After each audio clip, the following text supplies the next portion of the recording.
तीन अवस्था जागृत स्वप्न सुषुप्ति, तीन अवस्था जो ऊपर उठते हैं युक्ति से चौथी अवस्था में जाते हैं, क्रिया में जाते हैं, तब उसको जगना होता है। तब वह जग जाता है, तब यह दृश्य नहीं रहता है, चाहे दूसरा दृश्य आ जाता है। यह ज्ञान होगा सत्संग में, क्या ज्ञान होगा संत साधु के शरण में जाने से। घर में रहेंगे, खेत में रहेंगे, खलिहान में रहेंगे, हाट में बाजार में रहेंगे, दुनिया के किसी कोना में रहेंगे, यह ज्ञान स्वप्न वाला ज्ञान दूर नहीं होगा, ब्रह्म वाला ज्ञान दूर नहीं होगा, माया का ज्ञान दूर नहीं होगा। सच का ज्ञान होगा सत्संग में, अपने आप का ज्ञान होगा सत्संग में, परमात्मा का ज्ञान होगा सत्संग में। इसलिए संत महापुरुष कहते हैं जगिए, तो जगने का जगह यही सत्संग है। संत महापुरुषों ने कहा सबको अपने ही कर्मों का फल भोगना पड़ता है। कोई अशुभ कर्म कर रहे हैं, कोई शुभ कर्म कर रहे हैं, दोनों कर्म बंधन है। एक कर्म और है जो दोनों कर्म से छुड़ा देता है, वह कर्म क्या है? वह कर्म है भक्ति कर्म। भक्ति कर्म गीता में है कर्म अकर्म विकर्म, तीन प्रकार का कर्म, कर्म अकर्म विकर्म। क्रियामान कर्म, संचित कर्म, प्रारब्ध कर्म। पहले क्रियामान कर्म होता है, और क्रियामान कर्म जमा होता है, उसको संचित कर्म कहते हैं। संचित कर्म को भोग करके जो बच जाता है वह प्रारब्ध कहलाता है। वह प्रारब्ध को भोगने के लिए मनुष्य शरीर में आता है या कोई शरीर में जाता है। पहले रचा प्रारब्ध, पीछे रचा शरीर। पहले प्रारब्ध आता है, उसी प्रारब्ध को भोगने के मनुष्य शरीर जीव को शरीर में आना पड़ता है। इसलिए प्रारब्ध को ही खत्म करना है, संचित को खत्म करना है, क्रियामान को कर्म को खत्म करना है। कैसे होगा?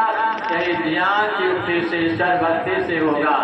इसलिए सत्यनारायण स्वामी कहते हैं निहारो यारो गुरु मूर्ति की ओर, गुरु मूर्ति सुरती बिच निरखो, तब हो तेजो, शुभ अशुभ कर्म लागे जागे डरोगे जो।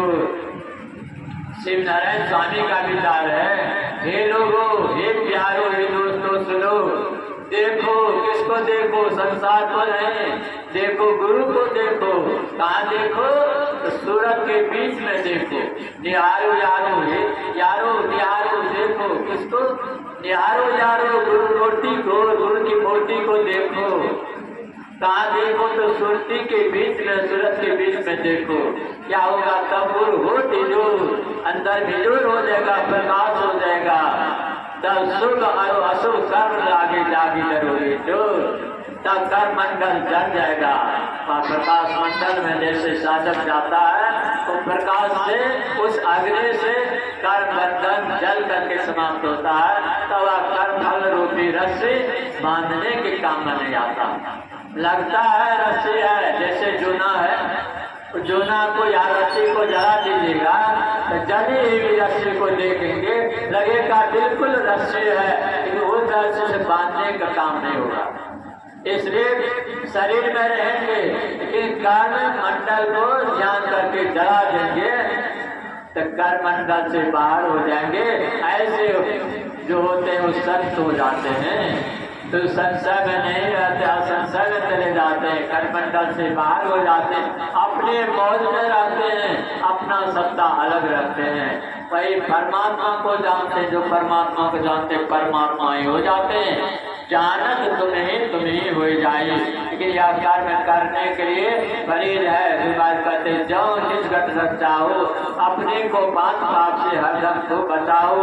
हाय झूठ नशा है जो सर नारी पर के हो, चौथी चोरी पंचम हिंसा, दिल से इन्हें अलगाओ। यही सहज हित से वचन कहो, तो गुरु पद टहल कमाओ।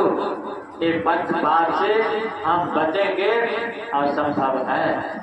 विद्वान है, गुणवान है, बलवान है, धनवान है, सब गुण के आगर हैं, सब गुण से संपन्न है, ये पंच पाप से बच जाएंगे, यह असंभव है। लेकिन संभव होता है कब? जब गुरु पद चहल कमाहो। गुरु महाराज कहते जो गुरु की सेवा करेंगे, गुरु से युक्ति लेकर के साधन करेंगे, ध्यान करेंगे, तो पांचों पाप से बचेंगे। जो पांचों पाप से बचेंगे उसी से ध्यान होगा, उसी से भक्ति होगी, उसी से भजन होगा, वही मोक्ष की दशा में जाकर के मोक्ष को प्राप्त कर लेंगे।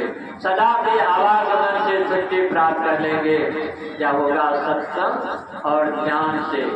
इसलिए मैं कहते सत्संग नीति और ध्यान नीति रहिए संलग्न हो, बेविचार चोरी नशा हिंसा विट करना चाहिए। यही काम करने के मनुष्य शरीर परमात्मा हम लोगों को दिए है। यही मानुष देश रैया में करो परमेश्वर में प्यार, कर्म धर्म को जला खा कर देंगे तुमको तार। मनुष्य शरीर आए परमात्मा से प्रेम करेंगे, कर्म और धर्म दोनों जल जाएगा, हम तर जाएंगे, संसार सागर से पार हो जाएंगे। लेकिन बिना गुरु से नहीं। शिव क्यों नहीं, विष्णु क्यों नहीं, शिव क्यों नहीं, गुरु नहीं करेंगे भगवान जी तरही न कोई। इस संसार सागर से कोई कर नहीं सकते। तरते हैं कौन? संसार सागर से पार होते हैं कौन? जिसके जीवन में सच्चे सदगुरु आ जाते हैं, उसका जीवन धन धन हो जाता है, मृत हो जाता है। इसलिए